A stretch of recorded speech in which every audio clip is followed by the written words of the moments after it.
your confidence sinking, positive thinking helps you on the way, my friend.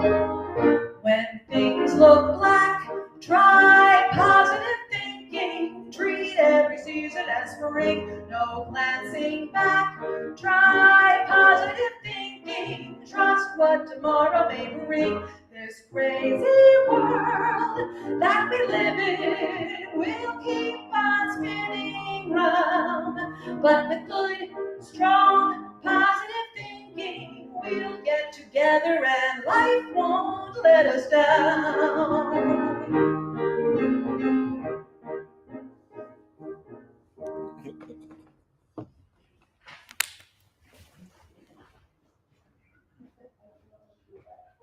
Good Sunday morning to you.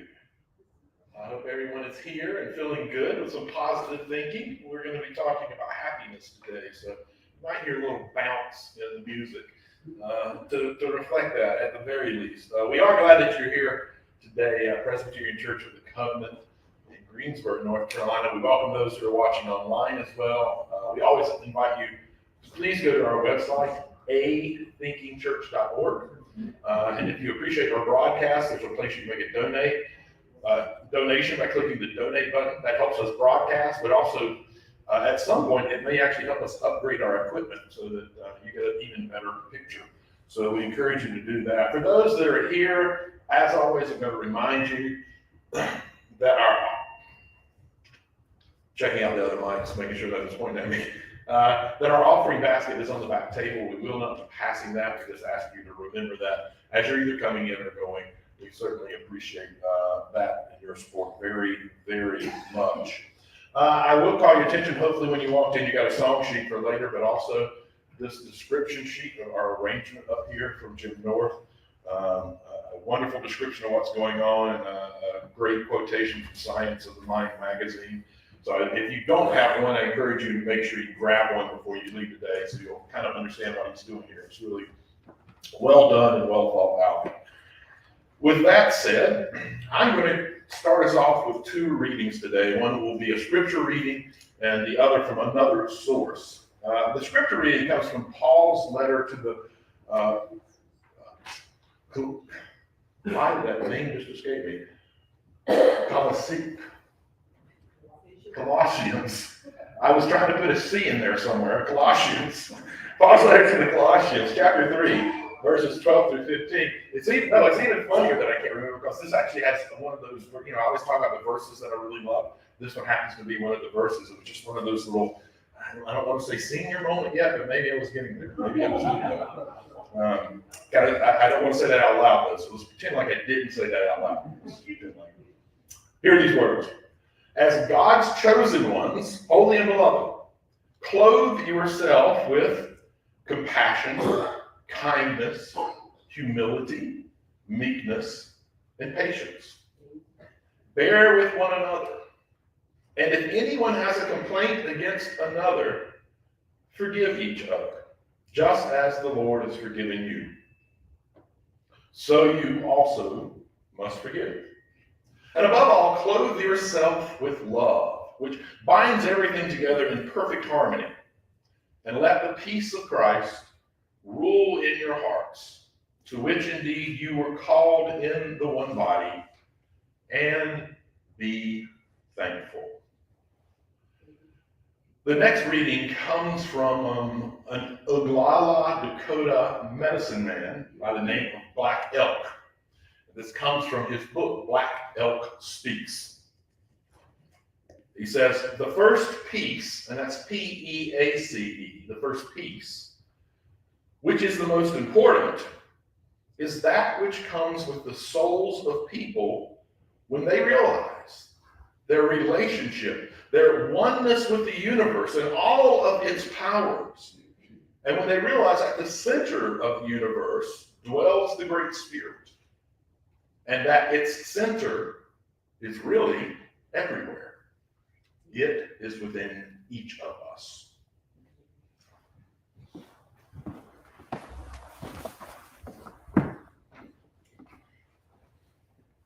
Guess who just joined the Rock and Roll Hall of Fame? Dolly Parton. Dolly Parton! Yep. So this is a Dolly Parton song.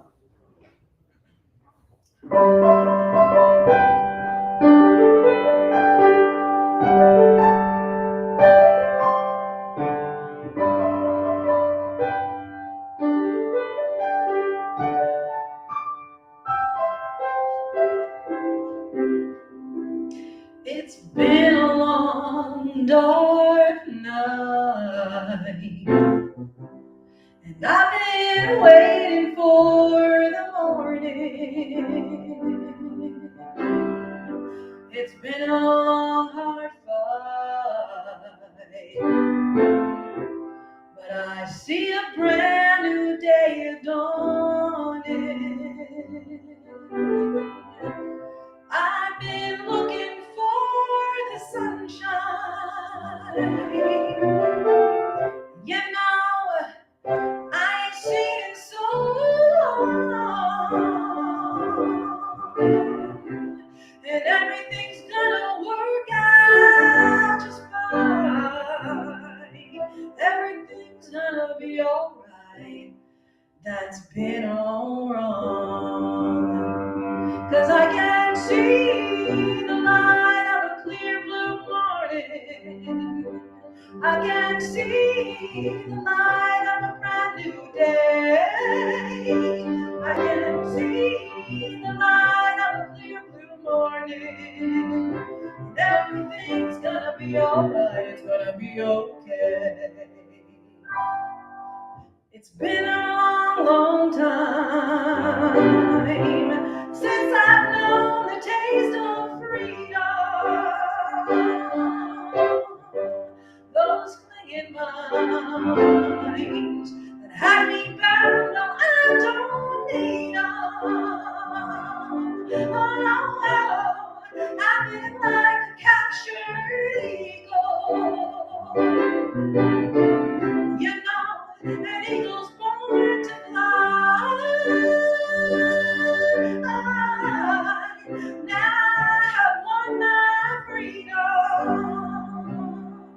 Like an eagle, I am eager for the sky.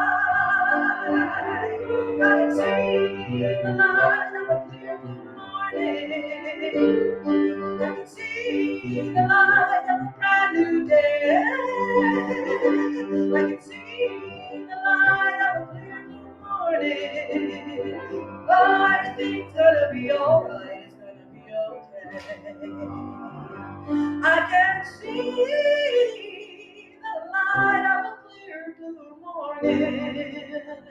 Oh, everything's gonna be alright. Everything's gonna be alright. Everything's gonna be alright. It's gonna be okay. I can see the light of a clear blue morning. I can see the light of a clear blue day.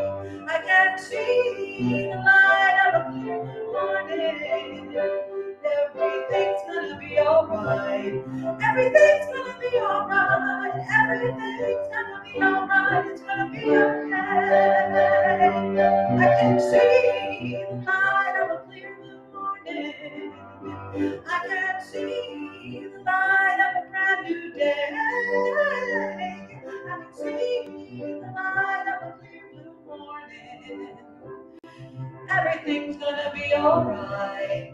Everything's gonna be alright. Everything's gonna be alright. It's gonna be okay.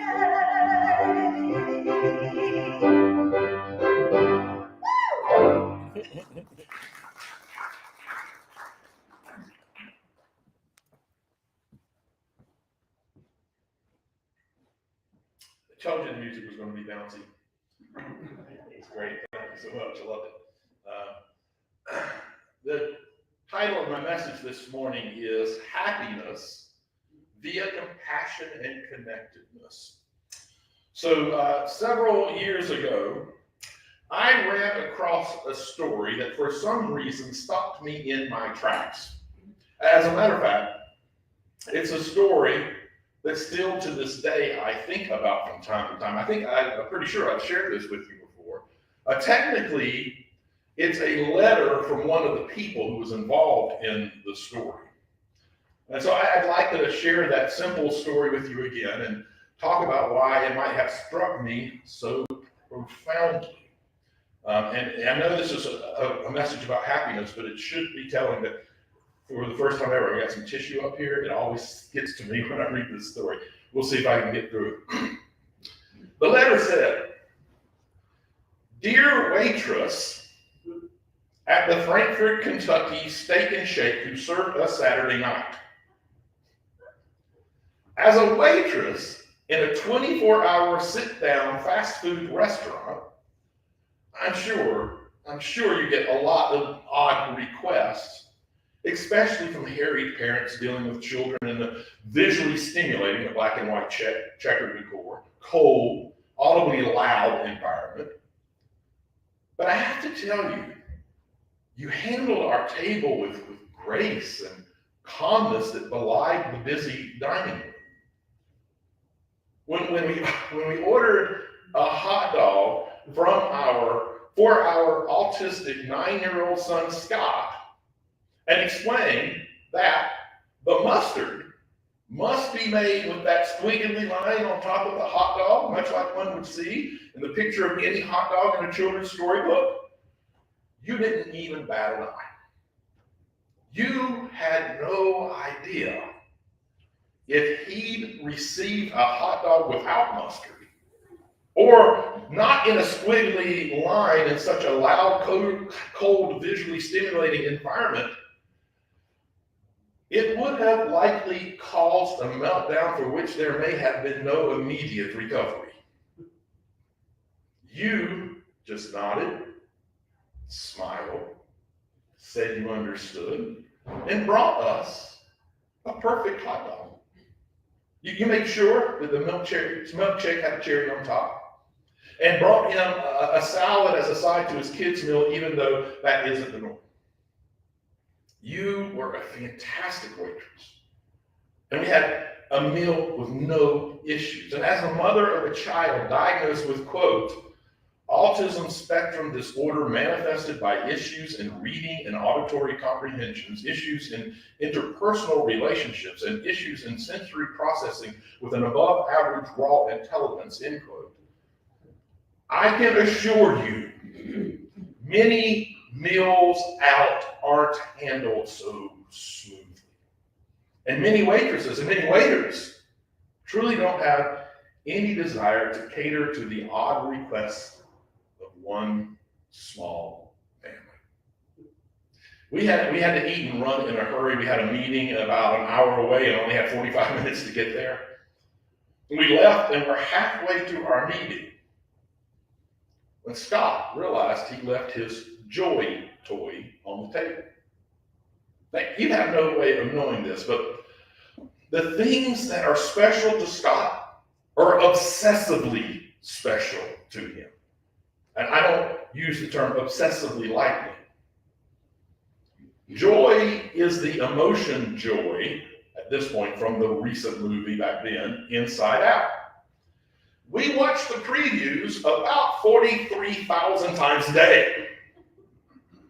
His wish list for his birthday this Friday is the entire set of action figure emotions from the movie. Right now, he only owns Joy. And she goes everywhere with him, from bed to bath to table to bike. She is either in his hand or pocket. There was no meltdown when he realized he left Joy. There was more like an off button. His entire body deflated. His face completely fell. He had no emotion whatsoever. We told him that we would stop. We would stop and purchase a new one for him. He emotionlessly said he didn't even want to know. When we left the meeting at nearly 9 that night, we called your restaurant.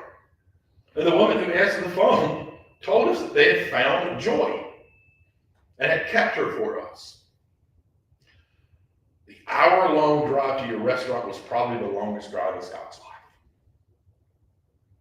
When we took Scott into the restaurant to get Joy, we found out that she had been given a tour of the kitchen, had wrote in the pockets of as many staff members as she could so she could get as many experiences as possible before we returned to pick her up. And when you came to talk to us, you said you had had a feeling that she was important to Scott, and you knew that we would come back for her. I can't come up with words to express my gratitude for the gentle care you gave our son and his lost toy Saturday night. It would have been easy to ignore the request for mustard and salad and a cherry and just toss the piece of plastic in the garbage when the table was bussed. But you listened, you heard, and you loved him even though you didn't know him. I don't know if you have any idea of the obstacles he's going to face in life. We don't even know. We're spending his childhood trying to prepare him and teach him coping skills for surviving and thriving in this dark and fallen world. When we receive little bits of light from people like you, it gives us hope for what the future holds. Thank you for the joy you gave us. I did better than I thought I was on that one. Like I said, to be completely frank, while I have read that story multiple times, it still brings happiness, a joy to me with every reading. And that set my curiosity off. Why is it that stories like this impact most of us so profoundly? I mean, it's clearly a true story about people who are loving and compassionate, but beyond the obvious feel-good qualities of what it is that connects us with these kinds of stories, what is it that makes it connect with us so profoundly? After all, none of us know Scott and his family, nor do we know any of the particular staff at this particular Steak and Shake in Frankfort, Connecticut. So why? Well, why do stories like this connect with us on such an emotive level? Well, I certainly had my suspicions about why, but I was curious to learn more about this condition which seems to afflict living animals, from rats to elephants and even humans. So I set out on a little brief investigation into the concept of compassion. Now, for this discussion, I'm defining compassion as, quote, our capacity to experience the same feelings or emotions that someone else is feeling. And honestly, considering the sometimes massive divides that we are experiencing in our country, that frequently come along with some hatred of other, a hate that can easily steal away our happiness, seems to me the time for taking a deeper look at compassion couldn't be much better. So closely related to compassion, so close that at times they're barely inseparable, is the idea of empathy. As a matter of fact, Webster's defines empathy as fairly similar: the feeling that you understand and share another person's experiences and emotions. So you put those two together, these two emotions, and they led me down a path of thought that I believe helps explain why stories about people we don't know can have such a profound impact on us. By the definitions that I just shared about empathy and compassion, which it seems most of us felt were pretty good definitions, when empathizing, when being compassionate, we are literally treating another living being as if it is a part of us. Their hopes, their fears, their joys, and in some ways become our own as well. And that reality reminded me of one of the cores of Buddhism, the Buddhist teaching on morality. Buddhism teaches that all life is intertwined. The concept is called dependent origination. And it says that nothing exists in isolation. Nothing is independent of other life. In Christianity, the concept of interconnectedness is echoed in Jesus' teachings, like teaching of the Sermon on the Mount when he says the sun shines equally on the just and unjust, the rain falls on the good and the evil. There's even a Japanese term for dependent origination. It's called inge, which literally means arising in relationship.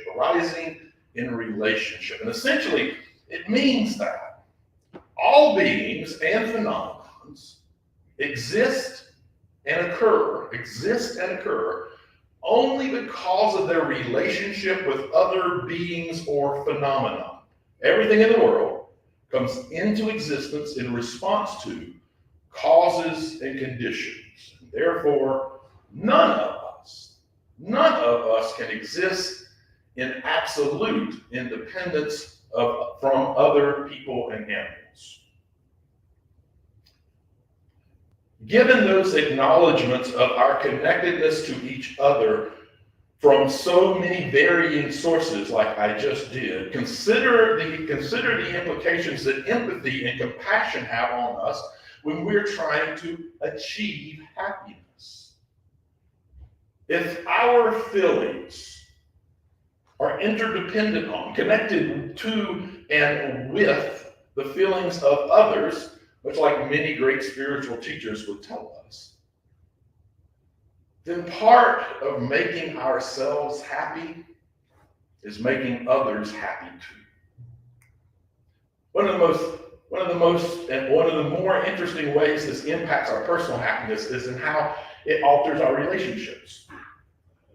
The interconnectedness of humanity, the interconnectedness of creation, tells us that we all exist in relationship to each other, which means with each person that we experience, we have the opportunity to develop personally as a compassionate being. And when we recognize the reality of the interconnectedness and the importance of compassion, every relationship we experience, good or bad, they become an opportunity for personal growth, which I would argue puts us that much closer to experiencing a more expansive happiness in our own lives. And another way that compassion and the way that it points to our interconnectedness can expand our personal happiness is simply in the recognition that we are connected to every living being. The more compassion we express, the more we recognize the reality of this interconnectedness. And the more we recognize this interconnectedness, the less likely we are to feel lonely, isolated, and unhappy because of it. Ultimately, this way of seeing the world helps pull us out of egocentric perspectives. And it promotes more joy, both personally and on larger scales, all of which can help lead us to a more compassionate world. Or as Buddhist philosopher Daisaku Ikeda once said, we're all human beings who, through some mystic bond, were born to share the same limited lifespan on this planet. A small green oasis in the universe. Why do we sometimes quarrel and victimize one another? If we could all keep the image of the vast heavens in mind, I believe that it would go a long way towards resolving conflicts and disputes. If our eyes are fixed on eternity, we come to realize that the conflicts of our little egos are really sad and unimportant. In the story I opened with, Scott lost his joy, and the compassion of others reconnected him with it.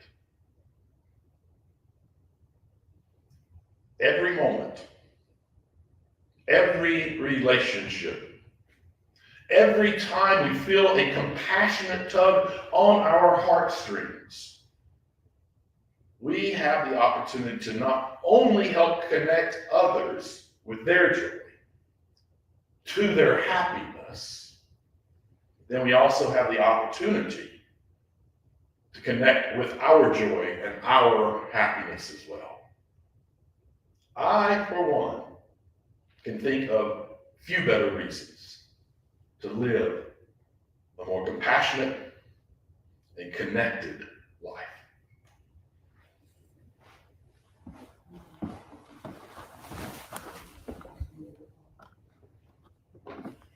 This is Etta James, and just bear with me.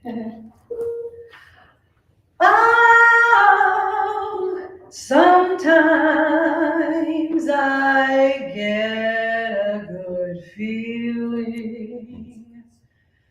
Yeah.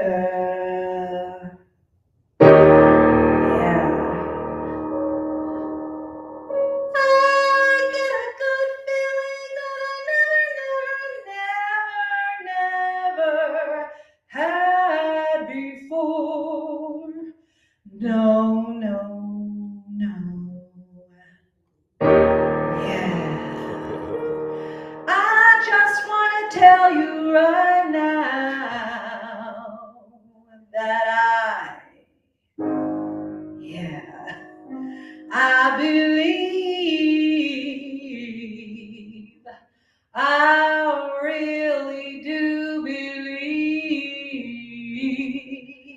that something got a hold on me, yeah. Oh, it must be love. Something got a hold on me right now, child. Ooh, it must be love. Let me tell you now, I got a feeling. I feel so strange.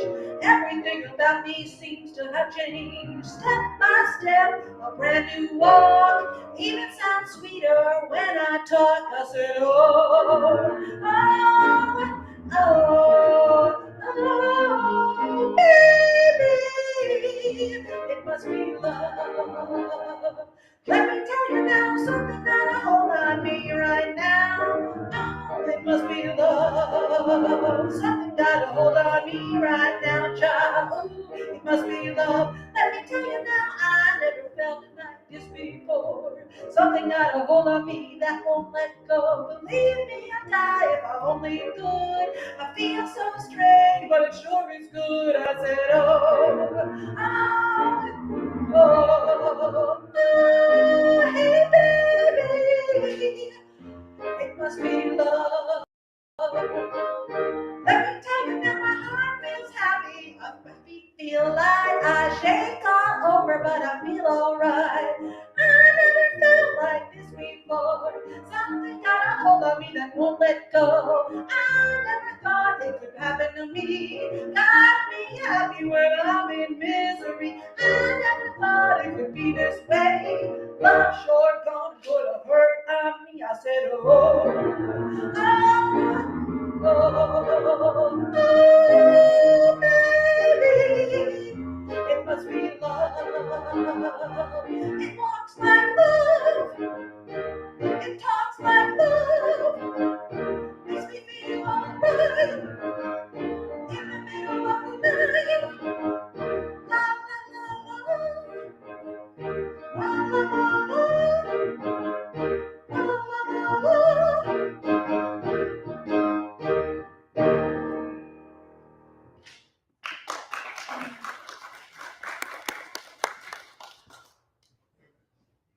Etta James in church. It doesn't get much better than that.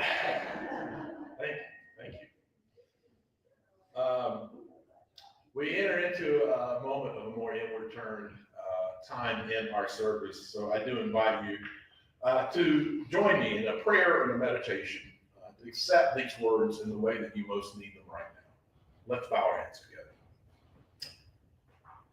Life is full of distractions, full of glitter and gold, full of things which we have given value. Too frequently, we find ourselves made captive and distracted by these valuable baubles we have created. Sometimes they are money and the things which it can buy. Sometimes they are ideas which we have raised to the status of gods. Sometimes they are desires which we have elevated over the desires and sometimes over the needs of other people. And sometimes they are much more devious than that. Sometimes they are greed, power, privilege, hate, revenge, self-importance, and any number of emotional sinkholes that can pull us in and pull us under until it seems we have no choice but to live in them the rest of our lives. May we be reminded that life Jesus taught about and about which other spiritual teachers taught us is a full life, an abundant life. Abundant because its focus is on joy, hope, forgiveness, helping others, supporting one another, kindness, peace, love, and those things which build each other and ourselves up. May we set aside the things that distract us and take up more of the things that make life more full. And in doing so, may we increase the fullness and the happiness of the lives of others and ourselves. Amen. Receive this blessing. May you walk in harmony with each other and with creation, recognizing that you are one. And may you know love and happiness throughout your life, and may your words and actions bring that love and happiness to all. Once I knew a man, he was always a gloomy, full of doubt and optimism, he'd scoff. Then one day he looked at the world and decided, compared with the others in life, he was far better off. When you have good, strong, positive thinking, good, strong, positive thinking, good, strong, positive thinking, we'll get together and life won't let us down.